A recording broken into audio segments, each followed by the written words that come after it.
Good afternoon and welcome to the Future of Finance, where today we will discuss how banks can make money in the Metaverse. I shall now pass you over to Dominic Hobson and the panel. Thank you.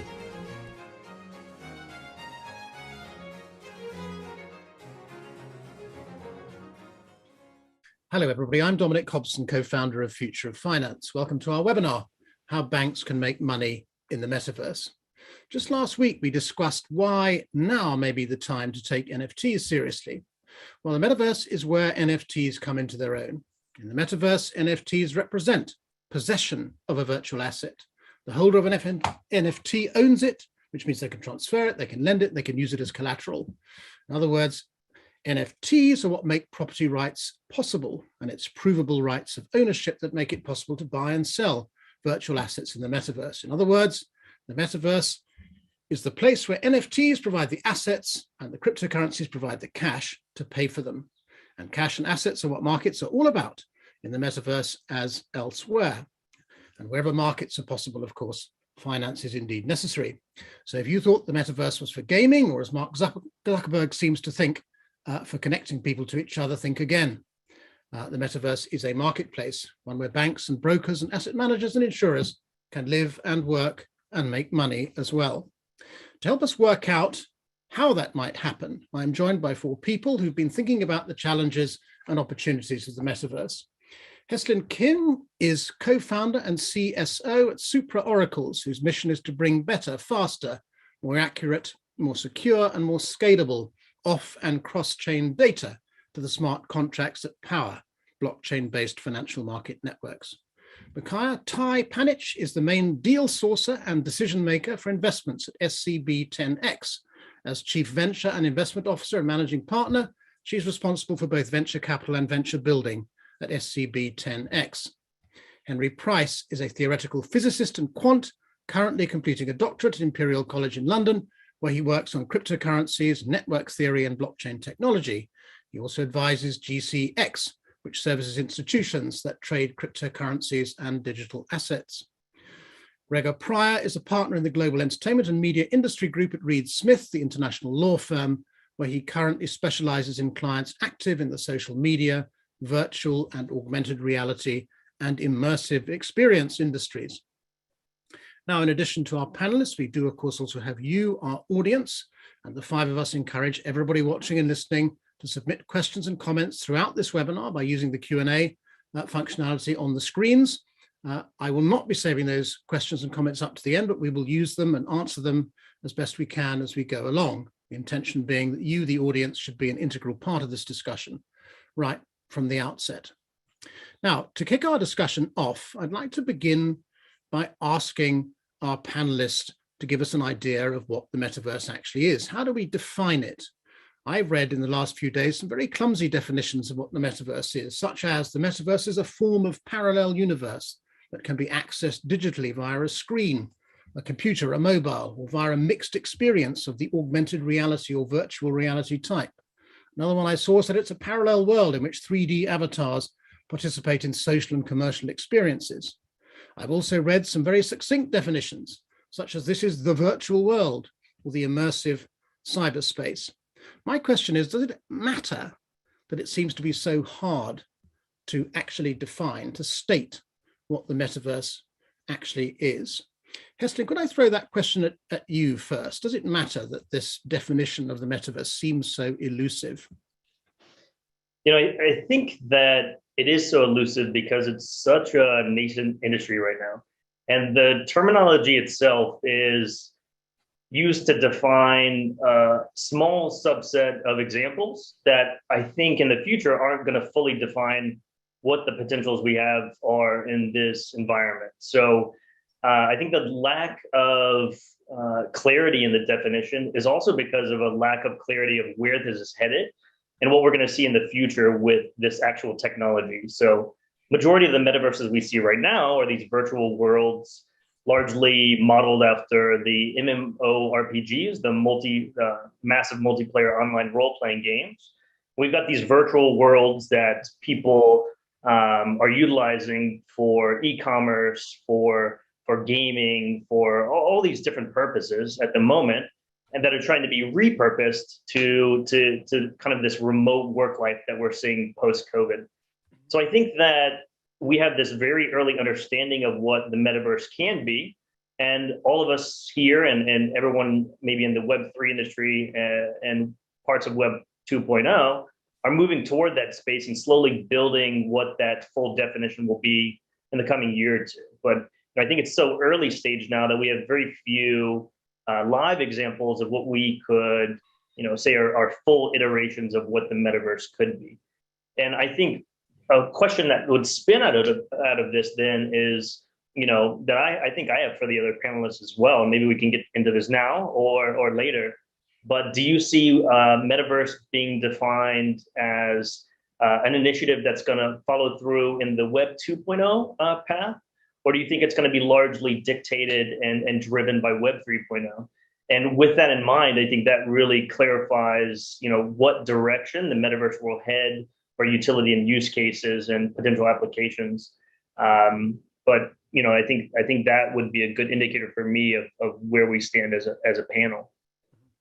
Well, I certainly think that is it Web 2.0 or Web 3.0 is a massively important question when we'll definitely come on to that, Hesden, possibly a bit later. But I'd like to pick up the point you made about this emerging from the world of multiplayer games. And I think, the uninformed coming towards this, the metaverse looks awfully like a computer game. The World of Warcraft's actually been called a metaverse. The gamers are the people who created these virtual assets and traded them inside these games for many years. I think the Sandbox actually began as a game. And in fact, I find it quite hard to tell with the Sandbox and with Decentraland and indeed with Axie Infinity, where the game begins and or ends and the metaverse actually begins. Gaming experiences are clearly a very early application or attraction inside the metaverse as well.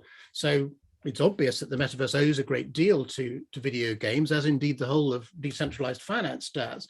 They, through this invention of the virtual economy and tokens within that virtual economy, and there's even a play to earn market these days.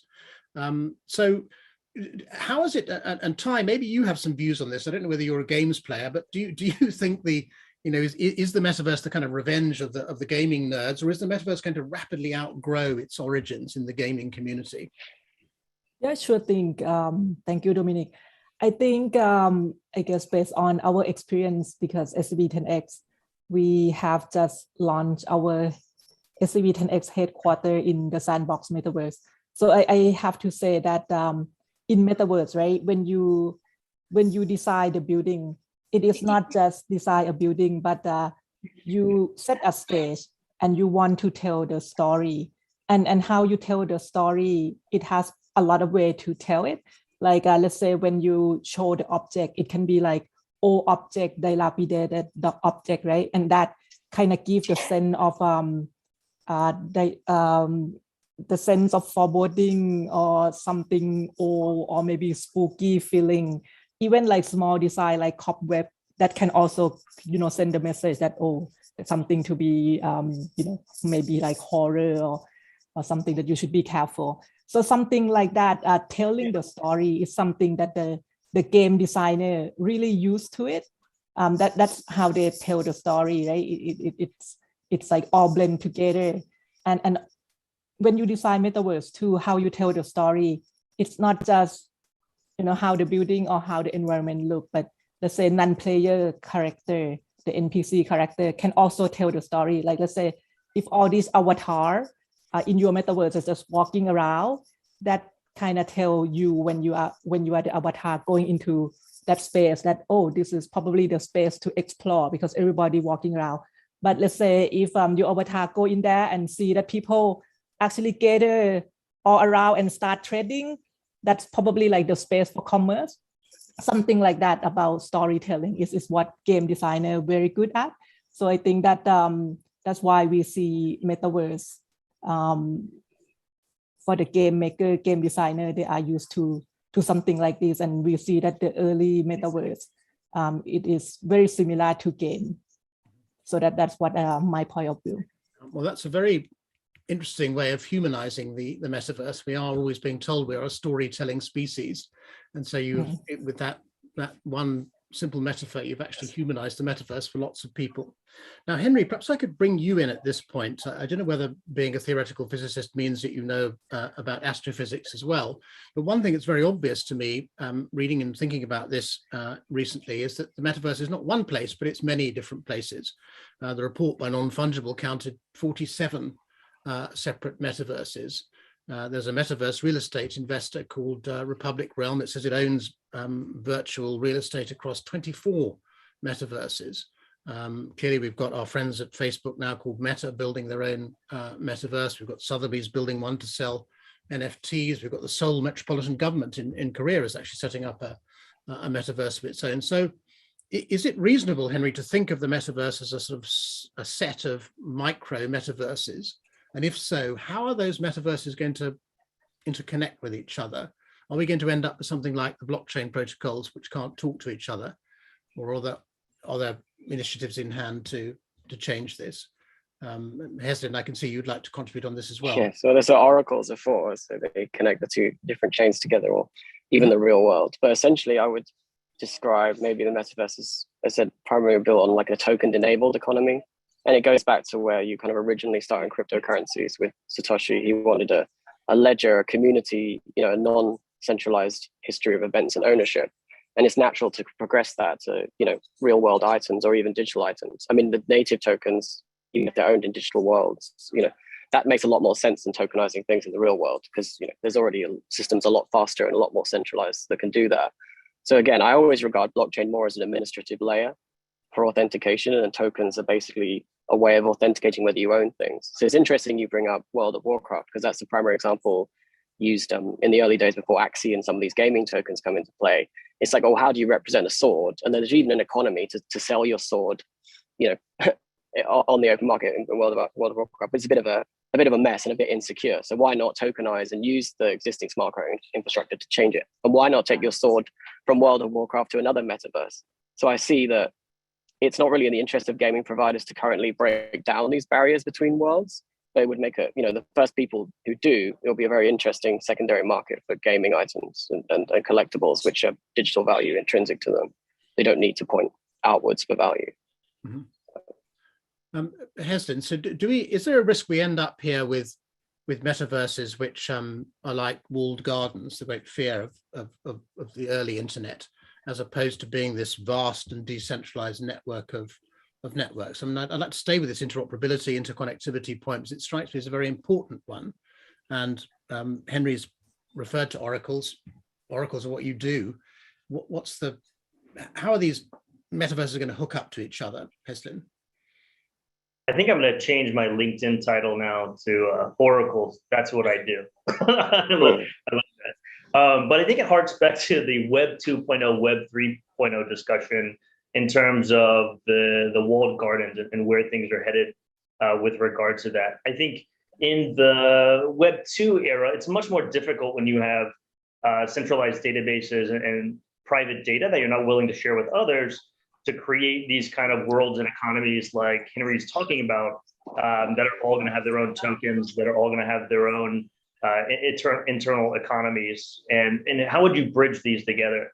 It definitely works more so in the Web 3.0 space when you're aiming for a decentralization and you do have these mechanisms and infrastructure in place for this cross-chain compatibility, for what we do at Super Oracles with bridging real-world data or even data from public blockchains between one another. So even in the blockchain space, you have these typically disjunct and siloed ecosystems as per different public blockchains. The necessity of an oracle is to have those chains communicate with one another, and as well as pulling any kind of real-world data, such as your pricing data feeds for Forex, precious metals, commodities, even things like sports data, weather data, interest rate swaps data, and bringing that on chain to create interesting derivative products out of that. Now, that would be applicable in the metaverse, I think, in a Web 3.0 infrastructure, because you've got all these really interesting in-depth experiences for virtualized social media. And when you have social media, people like to give in-depth, like Ty was explaining, in-depth experiences, very detailed characterizations of who they would like to be, right? And the metaverse, I think, is this potential identity layer in a virtual space where people can now utilize NFTs. They can use digital items to represent who they would like to be in a virtual world, right? And when you have these kind of NFTs, you have these virtual land plots, you have all this different data that may be sitting on chain.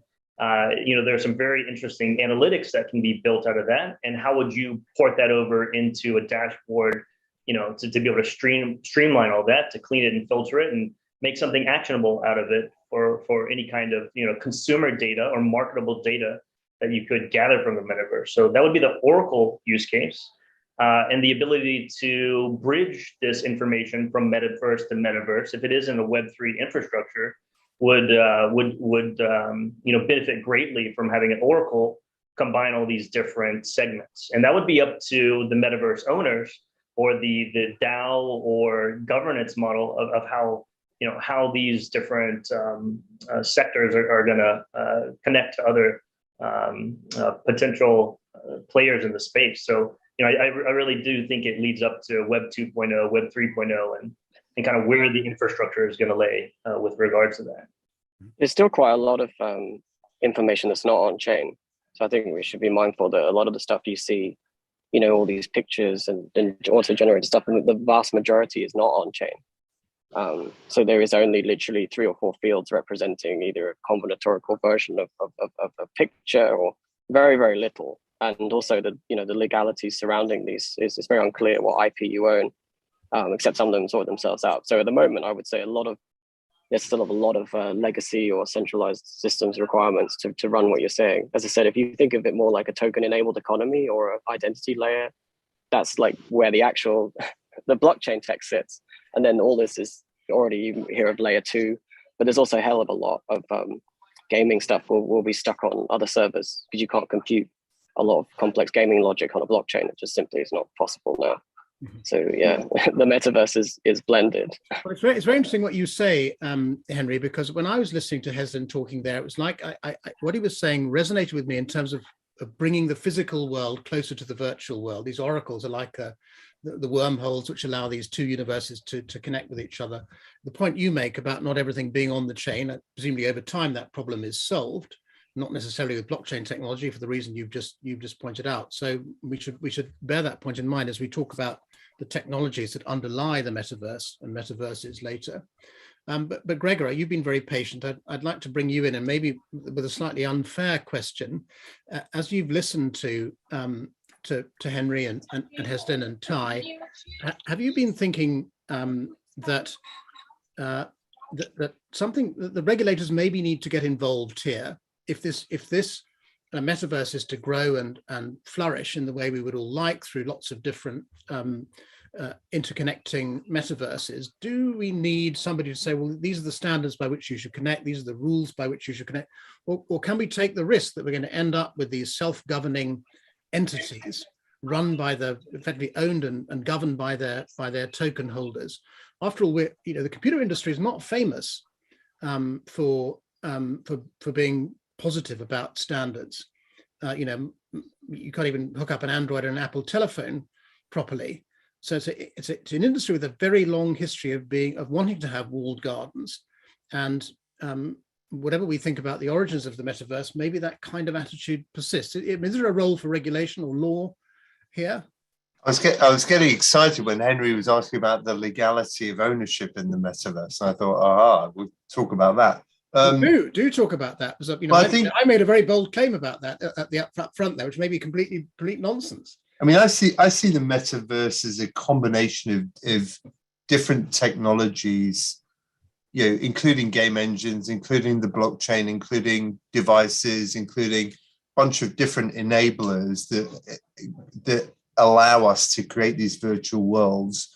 And for those of us old enough to remember Second Life, there's a big discussion about whether Second Life would have its own legal structure. And I think one law firm even tried to do that. So I see this very much similar to Web 2 when social media first became a thing. And there was always this question, does social media require a new layer of regulation? And in the early days, the answer was always no, it doesn't. And now if you look at social media and the increasing degree of regulation, online harms prevention, a lot of laws around misinformation, around the way that people can behave towards each other. I think regulators increasingly intervene as things become mass market. So if everyone started to do their banking in decentralised, then you can almost guarantee that the regulator is going to be much more interested. Is as these things become more mass market, that a level of interest starts to be shown more by the regulators. Current laws already exist. We represented a big electronics company recently who took some land in decentralised and found that there was an attempt to defraud them within decentralised. So the laws do exist and you can rely on them, but they're not really built for the metaverse because, as you say, some of them are walled gardens. You already are interacting and existing within a framework that's prescribed.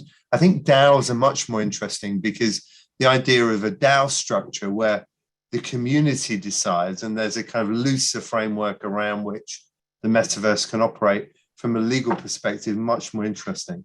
Mm-hmm. But if you take, for example, Fortnite or Axie or any game where there are already terms which apply and you can only behave in a certain way, if that makes sense.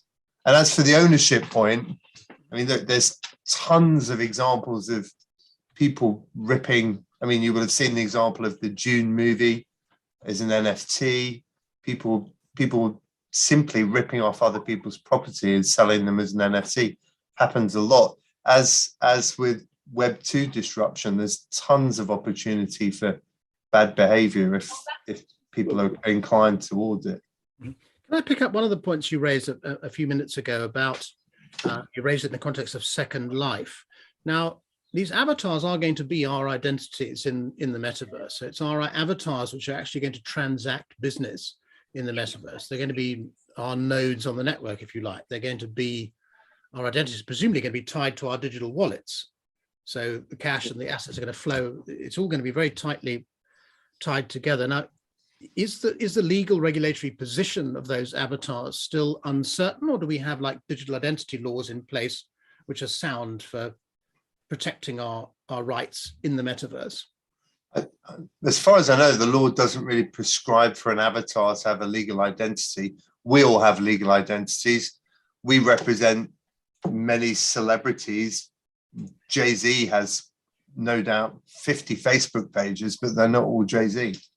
Mm-hmm. So that's how I would think about it. But certainly when we are all interacting on the internet, we're tracked down by our IP address, and the law still applies to us as individuals, but not as our avatars. Okay. Well, maybe we're getting ahead of ourselves a bit here, but you should think about the metaverse as a marketplace, how money gets into it, how transactions occur between it. And Ty, maybe you have some thoughts on this. I've just said that we're going to be represented by our avatars inside this metaverse. We're going to hold our cash as cryptocurrency in our digital wallet. We're going to hold our virtual assets, including NFTs in our wallets as well. And those are going to be exchangeable between digital wallets. We'll come to the question whether you need banks and other people to help with that. But is my understanding of how this metaverse is going to work as a marketplace correct? We're avatars, we have our digital wallets, and assets and cash flow between those digital wallets. Is that how it's going to work? Yeah, so for example, I have my avatar in the Sandbox. And, we saw it on your film. You looked very elegant. Very athletic too, jumping around. Yeah, that's not really me. I'm not really athletic at all. In the Sandbox, right, I have to create account that associate with the Sandbox, and that I have my avatar that associate with that account. And then I also have a digital wallet, which is my MetaMask that I link to that account. So if I want to spend on anything, I can use my crypto from the wallet that I have. And so like, for example, when our team want to explore the sandbox, and at the time there was like alpha pass the first phase. So we actually like use my avatar to go around the sandbox, compete and tick off the box on different part. And then after we finish all that, we could get like 1,000 sands as a reward. So that sand, for example, is a currency within the sandbox. And of course, in decentralized, there's another currency, right? Mana. So each of Metaverse right now is like its own country, come with their own governance, their own currency, the way to do things. In the future, it's possible that, like Hazelin talked about, that it can interoperate, just like in DeFi, you can have bridges go across, right? And the asset or the information can be transferred between different metaverse. Marketplace is definitely needed, because like if you want to trade the asset that you already have, or if you create the asset and then you want to sell that, you need a marketplace. It can be the marketplace within that metaverse that you create the asset, or else in the future, if everything is interoperate between different metaverse, you can sell in the marketplace in another metaverse as well, right? And after you sell, you probably get the currency that maybe from that metaverse, or maybe like it can be, the cryptocurrency like Ethereum, for example, that maybe you can also use within that metaverse, because for the sandbox, you can also buy land with Ethereum, or you can buy land with sand. But if you really want to, use all those currency in your real life, you have to off-ramp it. And that is where the bank coming from, because, to off-ramp and to get like the real world currency like US dollar, you need a bank to be in place for that. So I think, we still in very, very early development. All these pieces are still not really in place, and there's still a lot of steps that you need to go around in order to do many things. I think, Dominic, regarding your question about, is the metaverse a marketplace? And Ty speaking towards some of the infrastructure that's not in place yet, but also going through the process of what it was like to set up a Sandbox account, have a wallet, have your assets associated with that. And I think interesting news that came out recently is that Novi has, somewhat pivoted, and now the wallet that they're creating is focused on allowing NFTs and Instagram, and then are also focused largely on e-commerce. And the stablecoin that they've worked with is licensed in the US as a bank, the entity Paxos, that's created the USDP stablecoin, and the ability to get fiat on and off ramps with USDP, and then interacting with that through the Novi wallet. And so, I think this infrastructure is being put in place, utilized for a widespread market and demographic, integrating with social media that exists now, and then seeing how they can bridge these types of assets, this type of digital identity that's paired to a particular wallet, and then move that into the metaverse space, as they develop some of the technology further. And so, yeah, I think that the marketplace is an initial stepping stone towards, garnering this larger this larger platform that's probably just at such early stages that it's this earlier stage infrastructure that needs to be put in place before we actually see everything live and in action. Well, I mean, irrespective of whether the infrastructure is in place to make it easier to get in and out of this metaverse and do business inside the metaverse, and you're quite right to allude to that. This transactions are happening now. I mean, I read this non-fungible report in which they said that 133,500 sales took place in the metaverse last year, and 80% of those made 89%, in fact, of those transactions made money for people. People were selling real estate. I think it was selling, wearables and things for their avatars. I think what puzzles a lot of people, particularly, is the virtual real estate thing that Gregor referred to to a client of his who's been defrauded through trying to buy virtual land. To an outsider, it's maybe a very naive question. People think, well, why are they buying this land? Why does it have a value? After all, in the virtual world, the supply of land, unlike the real world, is kind of infinite. It's not that they don't make it anymore. You can make it forever. And the Sandbox is recording over 16,000 virtual landers. Now, why are they doing that? Some of them will be doing it for speculation, but I imagine most of them are doing it because they want to create some kind of content inside the metaverse. In other words, they want to sell something or buy something there. Can I answer that question, Dominic? No, because actually the land is limited. In the Sandbox, for example, there's a finite land, and after it all got sold out, then it will only come from secondary transaction, and so I think it's supply demand. If people feel that in the future there will be more and more companies and brands coming into Metaverse, and in order to build anything, right, build stores or build headquarters, they have to have land in order to build that. And so people think that, oh, this is just like real estate in real life. I mean, if as you say, the secondary market is bigger than the primary market, is there? Yeah, definitely secondary market. Yeah, that's the objective. Well, it is, but we see in NFTs, the problem we see is that actually that means there's a lot of professional traders active in the marketplace who are starting to, if you like, live at the expense of retail investors who are being drawn into the market and then exploited, if you like, by professional investors. We discussed this at our webinar last week. Is that a problem? Ty, and then you say something. Ty, you Henry, I think Henry wants to say something, and then I was about to say, obviously having a retail market is so again, our business is B2B exchange only, so they're regulated, and the FCA has come quite hard. I mean, obviously we're UK based, so I'm talking about the FCA, but broadly speaking, retail markets, not to be trifled with, usually regulators are pushing people out, and this kind of smacks to me of the 2017 ICO bubble. There are some legitimate projects involved. I said some of them turned out to be quite large chains, but protecting retail from speculating on things that they don't have full knowledge of. There's no regulation. There's they can be fully taken advantage of because it's completely outside the regulatory perimeter. So that this is part of the consolidation, but it's a completely new asset class. So you can play a lot of old tricks that used to be played, which is not good for retail. Okay. Now, but within this, there is something.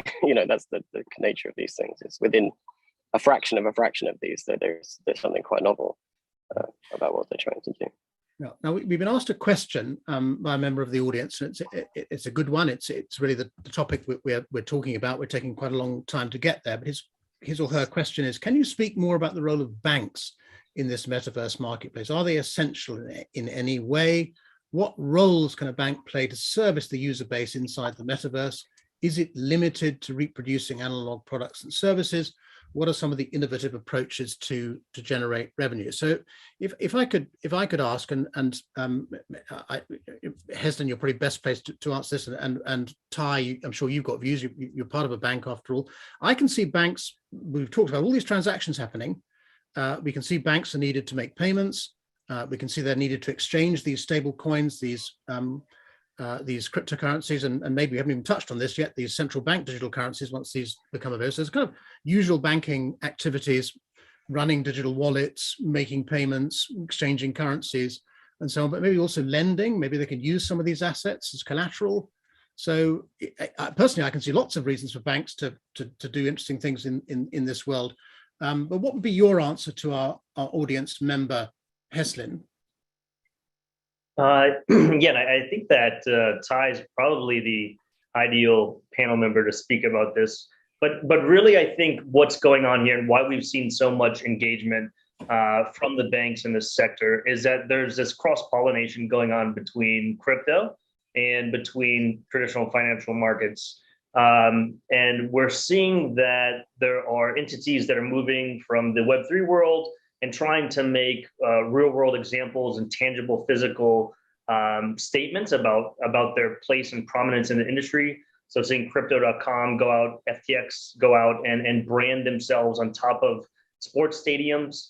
I think that's a statement to show what kind of place they serve in the industry. Now, vice versa, I think that banks moving into the metaverse is a similar positioning, right? And the play here is really a much earlier stage demographic, getting involved with users who are going to be exposed to this early stage infrastructure that groups like Novi and other institutions are building out in regards to this NFT sector and creating these digital IDs. One thing that's largely important is that doesn't exist right now in Web 3.0 is the fact that you can't insure your assets, and that's utilizing a bank. You have this security that your assets, at least up to a certain value, are insured by the bank itself. And right now, within the Web 3.0 space, we do have some instances of insurance that can provide covers for your wallet or hot wallets, but it's largely still up to that protocol, and that protocol could get hacked as well. So I think there are instances of insurance they're very much needed in this space. And then also, like you mentioned, these borrowing and lending opportunities of the land itself and how it's applicable to these market instances to build out these new types of business verticals and scenarios. So we'll see where it heads. But yeah, Tyler, I'd love to hear what led SCB into building a virtual plot, and is there an idea of monetizing it? Is that where you guys are headed with that, or is it a marketing, a great way to get involved with the younger generation? Well, Heslin, I wish I have a very glamorous reason why we actually build headquarter in Metaverse, but I have to say that it's not as glamorous as you think. Partly because we invest into the Sandbox.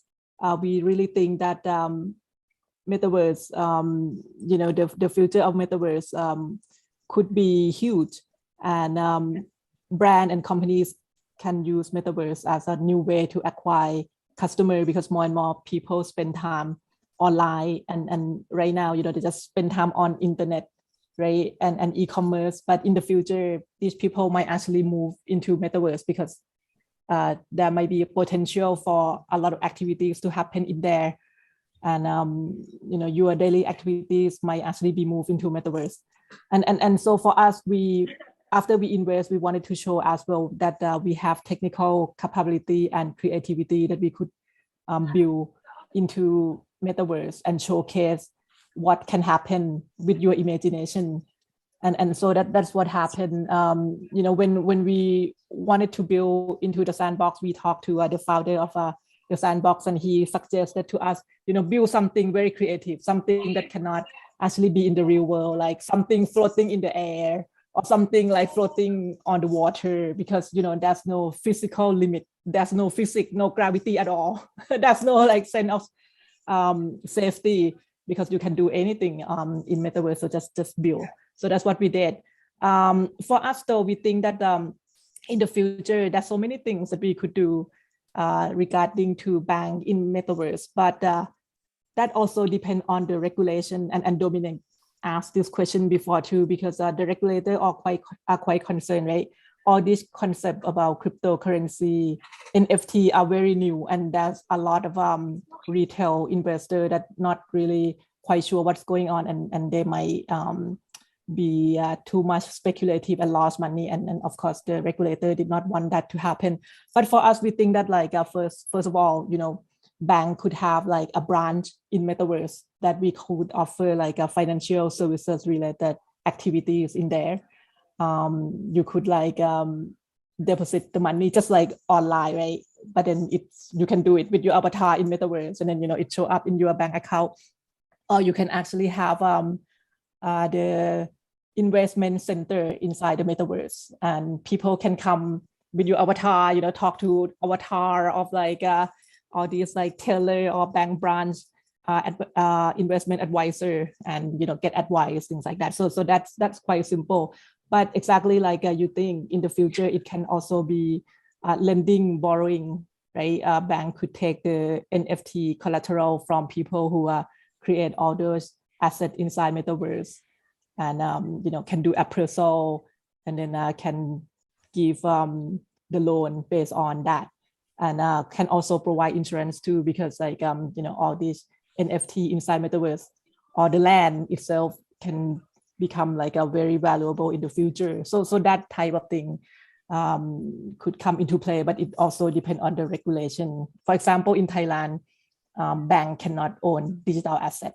So for us, when we build into Metaverse, we actually did not mint all those digital building blocks into NFT, because NFT is considered digital asset, for example. So we are waiting for the regulators to look through all this and come up with the digital asset framework that might allow bank to own digital asset. Okay, so to answer the question directly, which our member of the audience has asked, what banking services are currently offered today? What will be available in the future? Can you open an account, for example? Can you apply for a loan? I think we have seen the Korean banks open branches in the Metaverse already, and you can open an account with an avatar and you can apply for a loan from the same avatar. So I think the answer to those questions is yes in certain jurisdictions right now. And I think you've been saying that that's part of the future plan of the Siam Commercial Bank in the Metaverse as well. Ty, is that right? Yes, we would love to.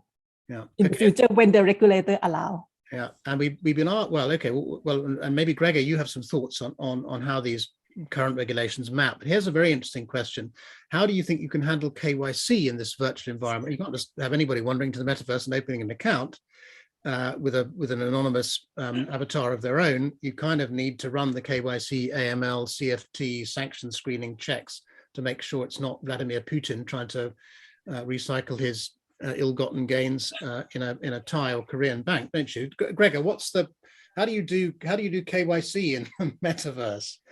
And I think you do it in the same way you do it online today, really. I mean, those rules are not going to change. Well, identifying someone. It's very inefficient and very expensive. Yeah, I mean, we see it a lot in our business. There's a question around the extent to which regulators will ultimately get comfortable with, a digital badge or digital identifier for individuals at some point. Seems to me that's a logical thing to happen in future. But banks could do it, couldn't they? Banks could issue digital identities in the Metaverse. Why not offer it as a service? Well, it would need to be accredited or in some way approved, I imagine, right? But they're doing the work. They're doing the work already, aren't they? Yeah. The big other weakness of blockchain is the fact that it's all public information. So you're always going to have an off-chain entity holding some information, because you simply don't want your unique identity on the blockchain. So there's kind of a conflict, like instantly, with these systems. But I would also just quickly add that in terms of what we do for the exchange, we check all the funds via chain analysis and on-chain tools. So there's actually, in some ways, the funds are more clearly traceable than in fiat. So there's a complete audit trail back to genesis of every coin used. I mean, unless you go through a mixer, which there's been some interesting FCA, they're interested in regulating such objects as well. But I would just say that the money's clean. But the public nature of blockchains means that the identity you have on chain is actually, you don't want it. So there's always going to be this duality where you simply can't have a public identity which contains everything, because it would be a nightmare. But why can't your avatar be a fully customer due diligence approved but anonymous person? It can, but you have to ask someone to sit in the middle. That's why PayPal became so powerful in Web 2, is because everyone thought, let's have this peer-to-peer money, but they need to have someone to say, yes, this is the guy and he has the money, if you're going to go down that route. That's why I so thought there is the bank potential that there are existing KYC AML companies that run checks on blockchain public addresses, and then you can tie your blockchain public address to your KYC AML information, just as you would when you send in your documents for your proof of address alongside your passport, alongside your physical ID, and you're able to actually tether essentially a public key that you own to your identity. And in that sense, you would be able to replicate both the assets that you hold in that wallet, which would be your fiat on and off ramps based stablecoins. It would be the NFTs that you hold that represent the digital items that you interact with in the metaverse. It would also be your ability to log into the metaverse using that public key and any assets that you might hold that represent that token economy that Henry was talking about previously, to actually, go about engaging in that e-commerce marketplace that exists in the metaverse side. So really, it really does depend on the ability to have that initial wallet infrastructure in place that aggregates all those pieces of data infrastructure that you're going to need to interact with this environment. And what you want that wallet to do is also be cross-chain and compatible with these multiple metaverses that sit on different blockchain infrastructures, as well as Web2 centralized databases. So, I think it largely harks back to that infrastructure piece, that wallet piece, and making sure that's cross-chain compatible and has the digital identification certificate. Okay, well, we'll come back to that question very, very soon about cross-chain. But Gregor, I'd like to come back to you because I interrupted you, for which I apologize. But banking is not just about opening accounts, money transmission, making loans, helping borrowers. There's also a big securities industry which is operated by banks. And tell me, are tokens and are NFTs in particular, are these securities? You're talking here of Europe or UK or US. I've been asked that question about 500 times this year, I think. The short answer is it depends on how they are used. So there is a test that I think most people are familiar with, the SEC puts towards, whether an NFT is, I forget the different limbs of the test, but essentially, this is the Howey test, right? Yeah, the Howey test, right? And whether there is the pursuit of commercial gain, and there's many different NFT models that we're seeing in the marketplace, especially for kids collectibles. For example, if there's an NFT marketplace for kids collectibles, could they be securities? Well, it depends if people are trading them for the pursuit of financial gain. The answer is they can be or deemed to be securities, and you could have a problem. The US regulators are probably the furthest ahead on this, I think, compared to any other country. Certainly, it's the most developed law we've seen. Mm-hmm. Okay, let's we're into the sort of last quarter of our discussion. Let's talk a little bit about the technology which you brought up a minute ago, Hesden. Now, clearly, we're in the foothills of what the metaverse is capable of. And the technology, it reminds me a bit of the early mobile phones, or perhaps even the early days of the internet. There's not a lot of speed, there's not a lot of scalability, because we don't yet have the bandwidth. We don't even have 5G networks in all locations. We don't necessarily have the computing power. Technology is clearly getting better, but at the end of the day, you're going to have this headset on your face, and you're going to be holding these devices. And if I look at all of the metaverse platforms I've looked at, we talked about Sandbox and Decentraland, there's CryptoVoxel, Somnium, NFT Worlds, Housekebar, all these, they're all being built on the Ethereum blockchain. That's where all this began. And we already have problems of interoperability between different blockchain protocols. We've got a sort of perfect storm here of insufficient telecoms bandwidth, insufficient computer processing and storage power possibly, but also this problem of incompatible blockchain networks. And this thing doesn't work unless they buy this space and they can go on there and start creating compelling content, which people wish to either play or use or watch or sell or buy or lend or borrow. So this thing can't work without really powerful supporting technology. And how far away are we from that? I expect, Henry, you have some views on this, but Hesden, what's your take? Are we close or not? I think that's a great question. I think just like the development of mobile phones, right? We had iterations of those initial Motorola. We had those brick models that were ridiculously too large, and they weren't transportable, and they weren't mobile, and it wasn't simple at all to use, and very segmented towards different socioeconomic classes. You move into this space where the technology becomes cheaper, it becomes more widespread. You have features and customer experience, UI, UX that get enhanced. And over time, you've got at least the ability to have a small Motorola, and then SMS becomes important and more use case. And then you have the ability to have the flip phones that have touch face interface screens. And now you have color-based screens. And then you have the advent of something like the iPhone, which takes it into an entirely new perspective and new world of application with a mobile device. And I think the stage we're at now with regards to Metaverse is that 1980s brick of a phone that you used to see, right? It's not that user friendly. Are you going to use it, Dominic? I definitely, I've tried it a few times, and I'm not going to be throwing on an Oculus anytime soon for my daily activities. But where I do see things headed is this convergence of AR, this convergence of VR, and then this movement towards XR, which was this ability to merge all these sectors together.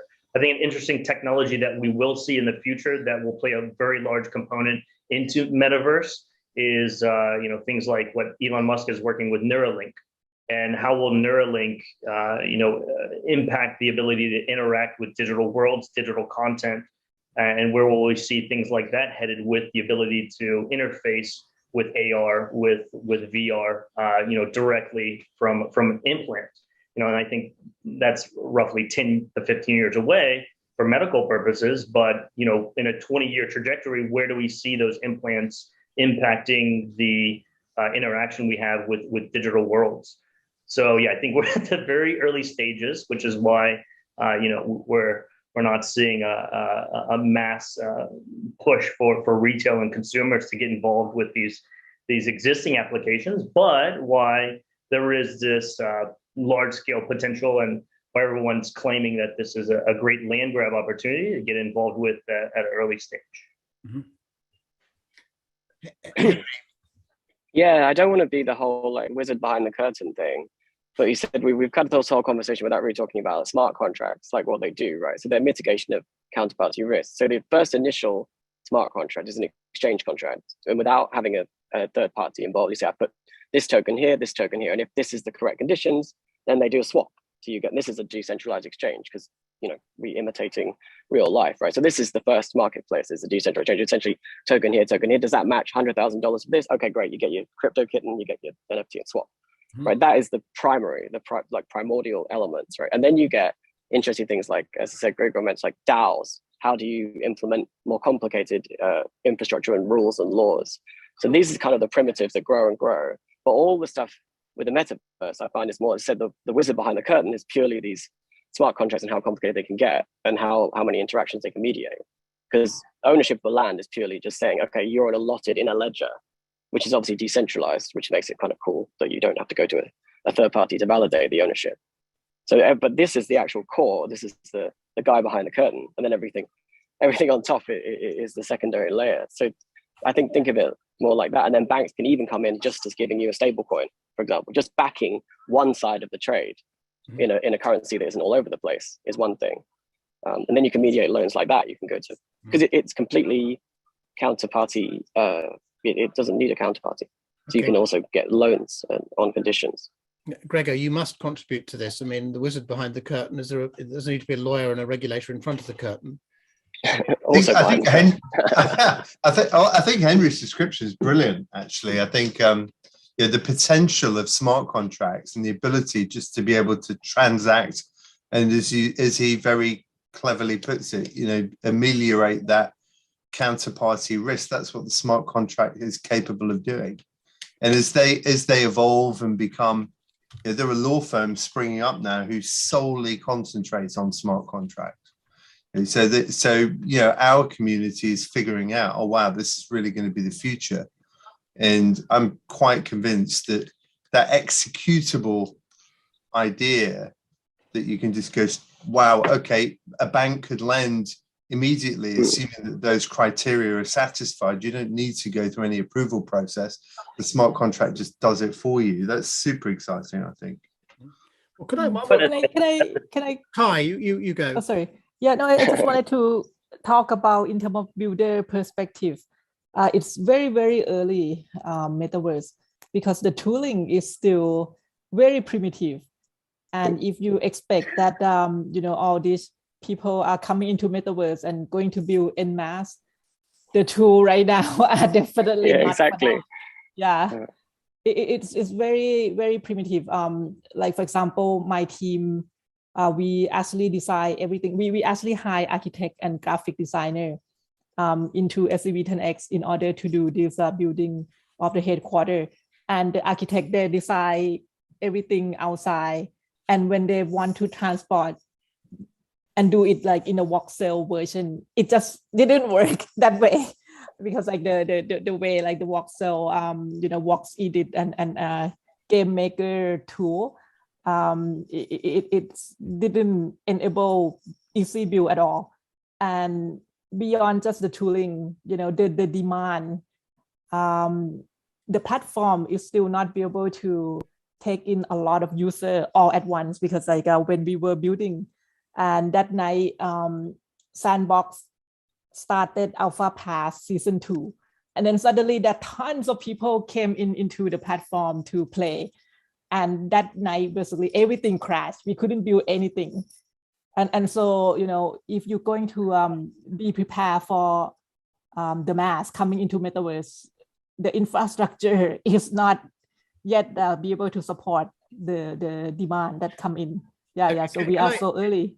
Ty, in that case, can I ask you a question? As you look across your investment portfolio, are you betting mainly on the people building the infrastructure in the old Californian gold rush metaphor, the shovel sellers, or are you betting on the people who are actually building metaverse platforms? As you look at your portfolio, where do you think the investment opportunity lies? Yeah, in general, like we like to invest in infrastructure, because in the new area like crypto, blockchain, NFT, metaverse, you're not going to make a mistake investing in infrastructure, because it's so new, and with all the innovation that happened, you need a lot of good infrastructure as a building block. For me, in metaverse, I think there's a lot of potential in tooling, in like the builder themselves. All these, there's a lot of demand right now. For example, once that we showcase our metaverse headquarters, there's so much demand coming in, asking us whether we could build the metaverse headquarters or store or restaurant or something like that for them as well. So metaverse builder, that would be very interesting business to actually invest in. But beyond that, it shouldn't be just consulting or project one-to-one type of business. It should be like you building infrastructure, building tool, so that you can actually build multiple of projects all at once using not so many people. So I'm looking for that type of startup to actually invest in. Okay, well, I expect you'll be inundated with calls now from people looking for investors. Yes. Or if you want us to design your headquarters or restaurant or store, please contact us as well. We're into our last 2 or 3 minutes now, and sadly we could keep going, but I'd like just to conclude by asking each of you a sort of futuristic question, which is that, and I'll lay my own cards on the table here. I'm very excited by this. I kind of believe in this, and I believe in computing as predicted by Alan Turing. This is going, any physically possible environment can be simulated in a computer. So this to me seems like a kind of apotheosis of what he was describing all those years ago. And then I get very depressed. I see Facebook calling itself Meta and looking to dominate the space. I see Bill Gates saying, well, in 2 or 3 years' time, we'll all be having all our meetings in the metaverse. I go to the Second Life website and I see, well, one of their applications they're offering is that, well, you can do a business meeting like they're selling Zoom or Microsoft Teams or Skype or something. So I'm sort of torn here by the excitement which the technology and the vision contains, but also a bit worried this is going to be taken over by large corporations. And we see Adidas and Nike and McDonald's and all these people already building shop fronts inside the metaverse. So is the potential of this to kind of revolutionize capitalism, what Henry was talking about the power of these DAOs, the power of smart contracts, to change the way in which the entire, not just the financial economy, but the entire economy of the world actually works? Is there a risk that vision will be undermined and we'll end up with Microsoft owning the metaverse of work, and Facebook or Meta owning the metaverse of play, and Amazon owning the metaverse of shopping. Henry, you go first. I'm going to ask each of you the same question. Yeah, I mean, I like the idea that this will be a new paradigm and all this stuff, but I fear that I like how it's captured people's imaginations with NFT and art, because it's kind of made all this, cryptography very tangible. Like I told you, these things are quite abstract. But I do also firmly believe that a lot of the smart contract mediated things will become hidden technocratic, bureaucratic layers of things. They'll like settle your pension investments or make sure the fridges has the right power compared to the toaster, and then we'll forget about it. So if you don't involve yourself now, you may find that large portions of your life may be taken over by these small activities. So I think it's definitely right to be concerned and involved, because, as I said, these smaller transactions, which are readily automatable, will suddenly be taken by an entity like Microsoft. Is obvious. They will just say, okay, well, we can apportion resources correctly like this. Mm-hmm. So and use this as a gateway to like deeper understanding. But this layer, if you lose interest, it could be the depressing part of all this. Is these smaller parts are easily taken over as like an administrator. Ty, who was that? Was it? I was just going to say, Dominic, I mean, I think the interesting thing about this space is if you think about Web 2, some of the companies you mentioned are really Web 2 companies. Yeah, they're vastly powerful, profitable businesses, but they really derive from Web 2. And Web 3 will create some new ones. Mm-hmm. And so, it won't be, Amazon will absolutely always be relevant, but it won't just be those companies. There will be new ones that will be huge. There's a reason why Andreessen Horowitz are putting just about every dollar in their fund into crypto stuff at the moment. What's the law doing? Can I ask you, Gregor, what is the law doing to keep up with smart contracts, with DAOs? I think that, I think it's so early that I think the regulators, the SEC is a good example. I think they're doing what lawmakers always do, which is react late. But what is your profession doing?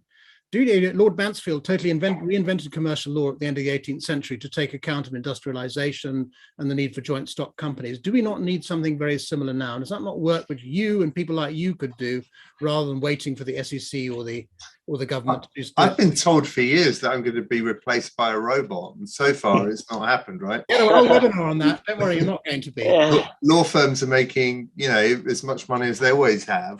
I think, are we doing what we should be doing as a profession? There's definitely more we could be doing, working on smart contracts and being much more familiar. I don't think there's that many lawyers that fully understand how smart contract works, because it's not just the old law. You've got the kind of executable element, which is anathema to many lawyers.